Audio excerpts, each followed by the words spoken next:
Estimados colegas, tengan ustedes muy buenos días. Ya nos encontramos en la segunda sesión de este fascinante curso de actualización titulado El impacto del debido proceso y la psicología del testimonio sobre la entrevista única en Cámara Gesser por violación sexual de menor. Soy la magíster y colega de ustedes, muy agradecida, Gaby Janet Lorenzo Gilbonio, y en esta segunda sesión vamos a hablar de un tema fascinante y exclusivo que vendría a ser la psicología del testimonio, una herramienta que por muchos años ha sido teórica. Sin embargo, hoy en día pide y exige, debido a los avances de la jurisprudencia, de la dinámica en estos procesos penales, para poder convertirse de manera técnica. Podemos encontrar de que se ha evidenciado a la fecha del día de hoy alto porcentaje de denuncias falsas con fines de tenencia, apelaciones de sentencia por mala praxis en Cámara Gesell, ¿no? Que nos dejan mal, obviamente, como psicólogos, porque básicamente ponen en tela de juicio nuestra función en este tipo de actividades. A lo largo del tiempo, la experiencia vivida, al recordarla, se va desvaneciendo. Es cierto, o sea, es ilógico que un psicólogo vaya en contra de teorías ya científicamente amparadas. Cuando pasa un hecho, un menor, tocamiento, violación o actos indecorosos, esta se va desvaneciendo por aspectos importantes. Una, por el teoría del olvido de Ebbinghaus, que la amnesia o la mancha que se genera en el momento del trauma, del hecho, se va desvaneciendo con el tiempo. Segundo, por no reforzarla constantemente. Y tercero, porque el mismo cuerpo tiene mecanismo de defensa, el mismo cerebro, mecanismo de defensa para poder ir desintoxicándose e ir por la teoría básicamente del tacho de basura, botar en tacho de basura cosas que nos generan malestar e inestabilidad emocional. Es decir, por salud olvidamos. Muy bien, mientras menos edad se tenga, más probabilidad de ser influenciado por algunas figuras parentales. Vemos casos que hacen falsas denuncias o exageran, correcto, o agregan información en la Cámara Gesell con el fin de tener la tenencia, algún conflicto entre los padres, familiares, o buscar eso como documento, presentarlo como un medio de prueba para beneficiarse en otros aspectos, dejando mal al niño en este caso y beneficiando, digamos, vulnerando los derechos de la presunta agresora, así como también agredida. Evidencia de que no se le pregunta la correcta información con respecto al investigado, y si no se lee la carpeta, no se investiga. Ha habido casos en que he sabido de que ni siquiera el psicólogo se da el tiempo de por saber a quién se denuncia. Estamos hablando de personas humanas, estamos hablando de que si tienen la responsabilidad de este hecho de delito contra la actividad sexual, han cometido ese delito contra un menor de edad, entonces el juez es el quien va a decidir ello, no nosotros. Nuestra función como psicólogos en Cámara GESER es hacer preguntas de empatía, preguntas de declaración, preguntas en este caso, de corroborar el hecho, eh, en este caso, de preguntas adaptando, ¿no? Vendría a ser el fiscal, el del abogado, etcétera. Para terminar, se evidencia que el psicólogo no sigue el protocolo de entrevista única legalmente promocional. A veces hace lo que quiere sin tener en cuenta que estamos bajo eh, una serie, correcto, de ojos que nos están observando, nos están mirando. Está el policía de la investigación, está el fiscal, está el juez, está el asistente, está el abogado de la otra parte, está la madre del menor representante legal, está una UDAVIF, está el CEN. Tenemos que actuar de manera profesional, y esta psicología en el campo en el que nos llamamos psicología forense se dice, se comenta que debe ser el más ético y el más moral de todas las psicologías. Psicólogo forense que no es ético y moral, a la larga, dentro de su desempeño, va a perder.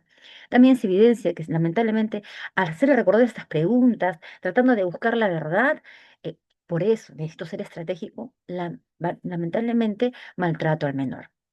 ¿Qué más? Se evidencia que los padres mintieron en la declaración supongamos que nos hagan una contrapericia o una revisión de parte. El psicólogo perito de parte va a revisar la demanda, la denuncia, va a revisar la entrevista única y va a revisar las declaraciones.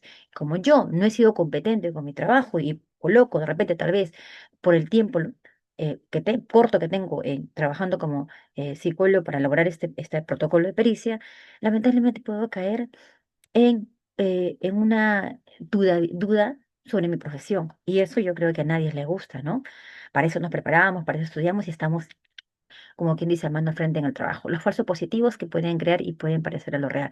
Es decir, a veces crean información falsa, pero aparentemente la dicen sin una carga emocional, sin una carga ansiosa que puede parecer real. Evidencio que lo que recaban una minúscula información con respecto a los hechos, es decir, no se lee la carpeta fiscal, no se quiere conocer el caso. Y eso no debe ser así, porque en la carpeta fiscal te puede decir que esta persona es una persona con discapacidades, es una persona con un tipo de trastorno, con retardo mental, con una condición. ¿Y cómo quedamos? Se supone que el psicólogo es una persona que protege, cuida, ¿no? El interés superior del niño y también, como psicólogo forense, conocemos la legislación, conocemos, en este caso, eh, las leyes constitucionales, el derecho constitucional de las partes. Entonces, mía también, si yo investigo bien, si yo leo, si yo me capacito, si yo conozco mi tema, sé lo que voy a hacer, coordino con el fiscal, entonces, en este caso, sobre las preguntas que voy a realizar antes de la Cámara de Gesell para que se entienda el tema, por si acaso, correcto, no para algo negativo contra alguna de las partes, ¿no? Para que sea más claro, entonces, obviamente, yo voy a ser un buen psicólogo forense.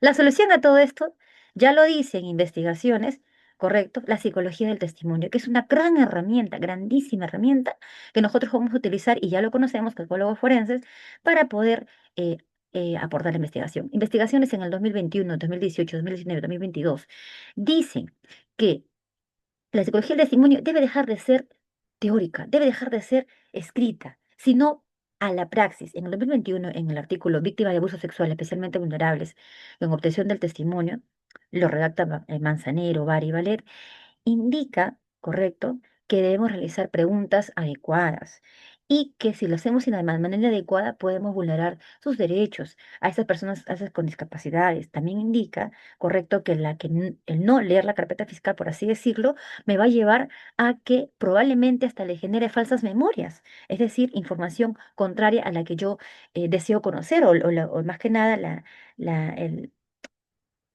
este caso el fiscal o el juez, ¿no? Para conocer el tema. Se dice que debemos seguir las pautas como el NICH, que son protocolos adaptados y válidos. En Mateo, en el 2018, MEAD, en su texto, artículo, credibilidad del testimonio en caso de abuso sexual infantil, pues nos indica que básicamente debemos establecer criterios específicos que evaluar, es decir, plantearme, ¿no?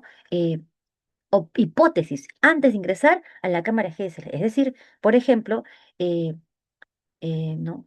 El menor a entrevistar indica, describe, explica, da a conocer sucesos reales a semejantes de una víctima de delito contra la integridad sexual, por ejemplo.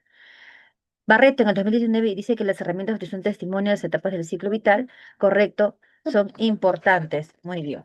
Seguimos. El CAPAS-LIT y el SACTAC son una entrevista que van a ayudarnos a obtener esas estrategias que nosotros deseamos.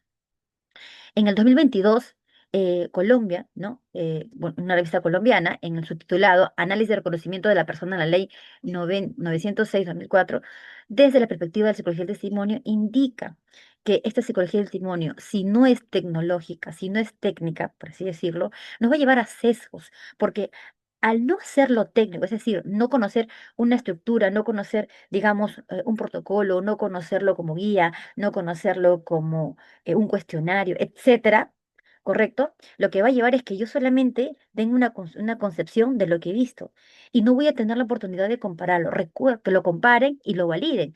Recuerden que cuando uno toma una decisión, es probablemente sola, probablemente que sea sesgada, pero si yo la amparo de diferentes teorías o personas, mira, ¿qué te parece este tema? He escuchado esto y hay una conclusión grupal, pues puede ser más válida. Entonces, eso es lo que permite una ficha, un cuestionario, un inventario, un protocolo, que los demás lo cojan, que los demás lo utilicen, yo lo utilizo y de esa manera me puedo amparar por la comunidad científica ante las conclusiones que yo tenga. Entonces, la psicología del testimonio, básicamente, es una disciplina indispensable para la obtención de la información, demuestra los factores que pueden influir en la memoria, como la edad, la cultura, la educación. Mientras más pequeño, más influye, mientras más pequeño, mejor se entiende. La cultura también a veces no van a comparar, por ejemplo, me dijo que vamos a jugar, me tocó el pie en la vagina, pero para ti que solamente fue un juego, por ejemplo, ¿no?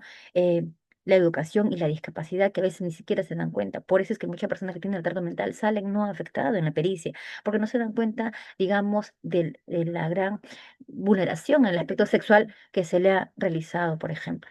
¿no? También esta psicología del testimonio, correcto, o lo que brinda como testimonio va a ser producto de la influencia de personas, ¿no? Dile que te dijo así, dile que de esa manera, cómo te provocó, etcétera, ¿no? Entonces, eh, eh, del tiempo que pasó en la entrevista, como les dije, influye bastante. Tiempo que pasa, verdad que huye. Por eso es que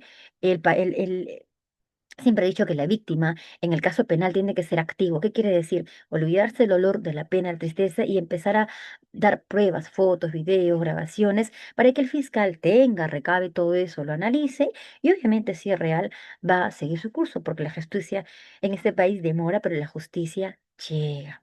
¿No?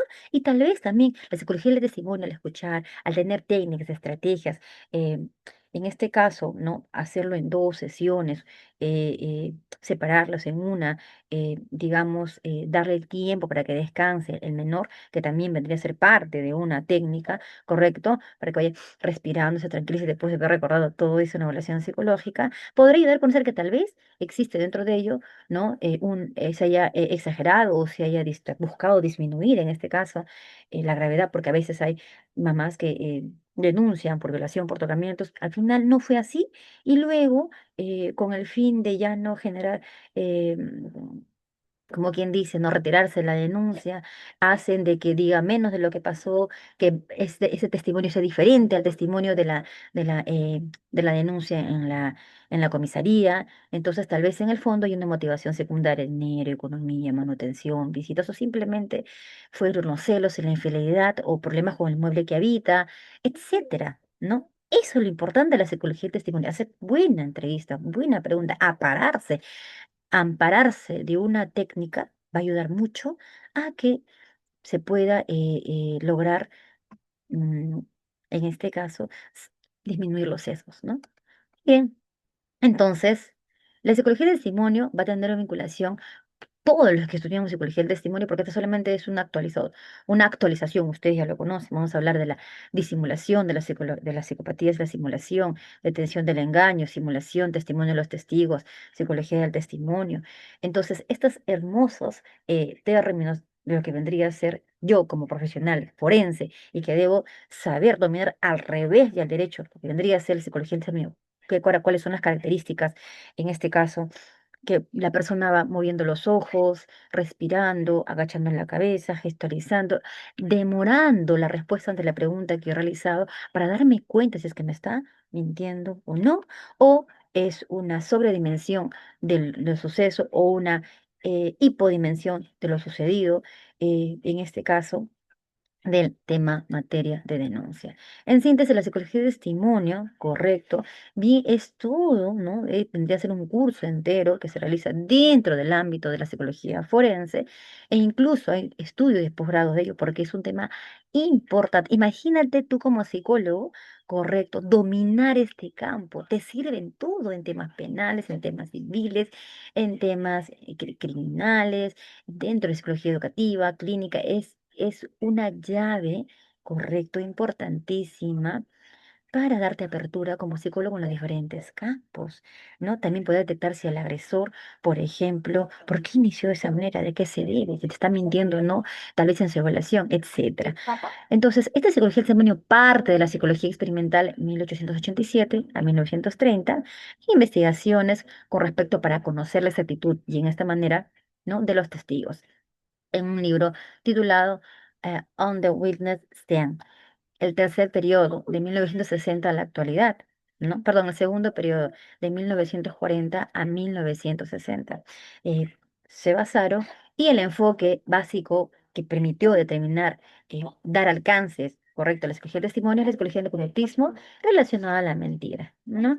A través de la utilización el polígrafo. Entonces empezamos, correcto, con comparar como primer periodo. La psicología del testimonio empezaba con comparar en un primer periodo los testimonios, correcto, en un segundo, el polígrafo, y actualmente, en la actualidad, ¿no? Se consolida en la psicología forense con la suma de estos, más la inteligencia emocional. Actualmente hay dispositivos que cuando en la persona está siendo entrevistada, lo detectan el palpitar de los ojos y esta va haciendo un tipo de figura, un tipo de trayectoria y según este paquete estadístico, por así decir, paquete de inteligencia artificial, va a determinar en qué momento está mintiendo o no. ¿Se dan cuenta? Está avanzando bastante y la tecnología y partes de investigación busca ello, ¿no? Entonces también psicología del testimonio implica hablar de procesos de memoria, las etapas, ¿no? Fijación, retención, evocación, reconocimiento, localización, la memoria primaria, secundaria, terciaria, selectiva, procedimental. Todas aquellas que vemos en el campo clínico, ¿no? La obtención de la información, como dices, ¿no? A través de la práctica, el recuerdo, eh, va a depender mucho del tiempo, eso es lo que ocurrió. Método de obtención, entrevista, interrogatorio, y dentro se ve en la psicología clínica, forense y educativa. Entonces, las investigaciones actuales indican que hacer un muestreo, entrevistar, hacer cuestionario, observar, revisar documentos nos van a llevar a tener una mejor conclusión en cuanto al testimonio, ¿no? Para validarlo, ¿no? De la persona presunta víctima. Correcto en este caso, ¿no? Seguimos con más investigaciones y nos dan alternativas. A ver, ¿qué otra estrategia yo como psicólogo forense puedo utilizar para ser un experto en psicología del testimonio en mi entrevista única en cámara GESEL? Grupo nominal, analizar documentos, analizar problemas, ¿no? Estudiar desde el inicio, ¿no? Jerarquizar por qué surgió este tocamiento y de repente cómo empezó la categorización, la triangulación fundamental, es decir, básicamente, ¿no? Eh, u- Unir información, correcto, y sacar una conclusión de ella. Buscar reducir la información de la investigación con el fin de expresarla y describirla de manera conceptual, ¿no? Inteligible. Muy bien. Análisis de documentos. Es importante, psicólogo forense que no revisa documentos, lamentablemente no es psicólogo forense. Desde los actuados, datos biográficos, fotos, ¿no? Tenemos la biometría para poder ver a través de la observación de los rasgos faciales o de las manos, por ejemplo, para saber cómo probablemente es la personalidad, la personalidad, en este caso, de la persona que estamos entrevistando, ¿no? O el desarrollo en caso de ser menor de edad, el autorreportaje, la observación del participante y la entrevista a profundidad. Entonces, si el menor no brinda testimonio de los hechos en materia de denuncia de manera detallada y específica, no es porque no haya ocurrido los hechos, sino porque se olvidó, está sorprendido, ansioso en la misma única cámara GESEL, eso quiero que pongan, ¿no? Eh, Les digo, por experiencia propia y escuchar, ¿no? Como que un poquito se impactan, se ponen angustiosos, se aburren porque su casa cerró donde van a preguntar, preguntar, preguntar. Imagínese tú estar ahí media hora, ¿cómo te sientes? ¿Mm? Y si es niño o niña, peor todavía, adolescente, que están con toda esa carga emocional y no quieren olvidar ello. No se le está realizando una científica entrevista única de acuerdo a sus parámetros de desarrollo humano. Como digo, tal vez no es que la mamá sea mentirosa o el papá sea mentiroso en el momento de la denuncia. El niño se olvidó, no es consistente, no es coherente. Entonces, hay que optar por otras vías cuando yo de repente quiero indicar algo, ¿no? O en este caso, eh, recordemos que el derecho penal es la de última ratio y si encontramos, como decían anteriores y científicos, que esta denuncia es una con pertinencia, en este caso de buscar ganancias secundarias, pues indicarle que vemos de que eh, parte de que no sepa la información, correcto, se puede utilizar esta misma en otros sucesos. Entonces, segundo producto de mi tesis, ¿no? Es la guía de entrevista única en cámara GESEL en caso de violación sexual, vendría a ser este inventario de psicología del testimonio que va a constar solamente de 45 preguntas, donde el psicólogo va a tener que colocar check, check, check, check, check, check, check ante los actos que va realizando antes de pronunciarse en su pericia o psicológica, por ejemplo, ¿no? Eh, es un inventario que ahorita lo podemos ver en Word, pero ya al terminar ella va a ser en paquete, digamos, virtual, ¿correcto? Para que el psicólogo tenga una, digamos ahí, una serie de pasos, una guía que tenga que realizar para hacer preguntas, eh, para investigar, ¿no? Para conocer el testimonio más semejante, ¿correcto? A la realidad producto de los hechos en materia de denuncia. Vamos a conocerlo un poquito más. Lo que te pide básicamente, grande rasgos en las primeras 7 preguntas es que contraste. La clave aquí de este inventario, contrastar el lugar del hecho, la entrevista, contrastar si el reconocimiento médico legal, si te dice que la ha violado, tiene que haber una indicación en alguna parte de vagina, pene, o en este caso, un objeto que le haya ingresado y que esto obviamente no, como dice, el cuerpo habla, ¿no? Que el cuerpo hable producto de ello. Es decir, si indicaron que me lastimaron con un lapicero, obviamente, entonces esos tumefacciones, equimosis o desgarro va a tener que semejanza a ello, ¿no? O en caso si fue el pene, obviamente claramente se va a evidenciar ello en reconocimiento médico legal. Las siguientes preguntas son, tenemos que realizar la lectura de la denuncia, realizar la lectura de la PPNP y si no ocurre ello, ¿no? Pasar a la siguiente, a la siguiente, a la siguiente, reconocimiento médico legal, ¿no? Como mínimo, obviamente, la denuncia, el acta, etcétera, ¿no? Incluso también parte de la psicología del testimonio, ¿correcto? Y una buena psicología del testimonio que manejo en mi conocimiento es realizar la lectura, en este caso, del agresor. ¿Qué dice? ¿Qué habla? Bueno, eh, si se conoce parte de él, ya sea por un informe, ya sea por una ampliación de la denuncia, etcétera, en este caso antes de la cámara Gesell del menor, ¿no? Obviamente sabemos que la cámara Gesell justamente sirve para generar imputaciones y de esa manera entrevistar, en este caso, al presunto agresor. Entonces, y las declaraciones, muy bien, estas se suman y si yo realizo eh, dentro de un rango de 20 a 29 actos en este caso, contrastar, ¿correcto?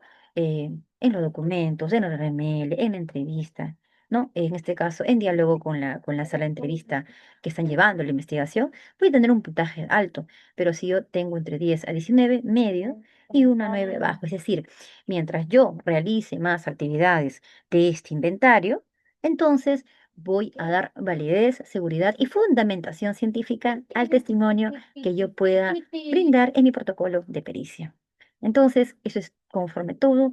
No te preocupes que esta diapositiva viene agregada el protocolo para ti que estás aportando en esta investigación grande que con mucho cariño, con mucho amor y sobre todo a las ciencias forenses se está realizando. Te hago una despedida indicándote como lo que dice Aristóteles. No basta decir solamente la verdad, sino también mostrar la causa de la falsedad. ¿Mm? Sabias palabras. Usa el inventario y serás más científico por el bien de nuestra nación. Usa este inventario, escucha esta capacitación, sé que lo vas a hacer para terminando la última que se viene, en la siguiente sesión, para que puedas contestar el cuestionario de la guía de entrevista única en Cámara GC, ¿no? El cuestionario de las competencias de psicología del testimonio en la entrevista única en Cámara GC. Se lo agradezco de corazón. Gracias. Muy buenos días.